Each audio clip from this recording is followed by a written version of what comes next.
राधे राधे महाराज जी। महाराज जी, जैसे कि आपने पहले भी बताया कि मन पे 3 गुणों का प्रभाव होता है, सतोगुण, तमोगुण और रजोगुण। महाराज जी, कच्चा साधक इन तीनों गुणों में भेद कैसे कर पाए कि उस पर कौन सा गुण? जिस समय हमारा मन करुणा से युक्त हो, भगवत चिंतन की तरफ इच्छा हो, संसार से वैराग्य की भावना हो, पवित्र विचार उत्पन्न हो रहे हो, इंद्रियों को भोगों का आकर्षण न हो, तो समझना चाहिए सतोगुण चल रहा है। शास्त्र स्वाध्याय में रति, भगवान के नाम गुण लीला में रति, परोपकार में रति, ये सब सतोगुण के लक्षण है। और जब इंद्रियों के भोगों की प्रबल लालसा हो, षड विकारों का तांडव अंतःकरण में हो रहा हो, काम क्रोध लोभ मोह मद मत्सर, धन प्रिय लग रहा हो, मान प्रिय लग रहा हो, तब समझना चाहिए कि रजोगुण बढ़ रहा है हमारे अंदर। और जब निंद्रा, आलस्य, प्रमाद, हिंसा, द्वेष ऐसी भावनाएं प्रकट हो रही तब समझना चाहिए तमोगुण बढ़ रहा है। लेकिन इन तीनों गुणों का अतिक्रमण करके गुणातीत होने के लिए भगवान का नाम गरज रहा है। यदि हर गुण की परिस्थिति में नाम जप करोगे तो गुणों पर विजय प्राप्त कर लोगे।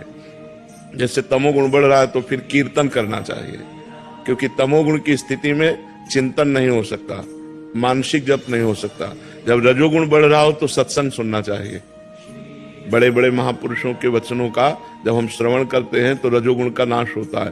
और जब सतोगुण बढ़ रहा होता है तो अपने आप भागवतिक प्रवृत्ति आती है। तो सतोगुण तभी बढ़ता है जब हमारा भोजन सात्विक होता है, जब हमारा दर्शन सात्विक होता है, जब हमारा संग सात्विक होता है, जब हमारा पेय पदार्थ सात्विक होता है। अब जैसे ये सब रंग बिरंगे में जो पानी आते हैं, ये सब रजोगुण तमोगुण बढ़ाने वाले हैं। बाजार का जैसे बना हुआ पदार्थ है वो रजोगुण तमोगुण बना है।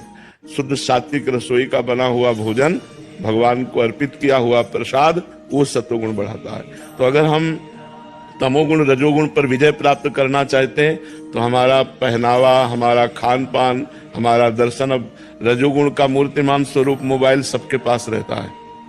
अगर मोबाइल से सत्संग सुनो तो सतोगुण बढ़ा सकता है, नहीं तो अगर सांसारिक चित्र देखो, गंदी बातें देखो तो रजोगुण तमोगुण को बढ़ाएगा।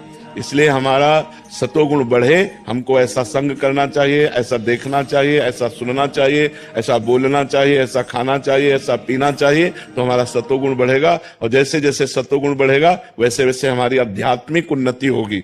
आध्यात्मिक उन्नति के साथ ही आधुनिक उन्नति ठीक है। आधुनिक उन्नति हो रही, आध्यात्मिक नहीं, तो उसका परिणाम पतन ही होगा। आध्यात्मिक के बिना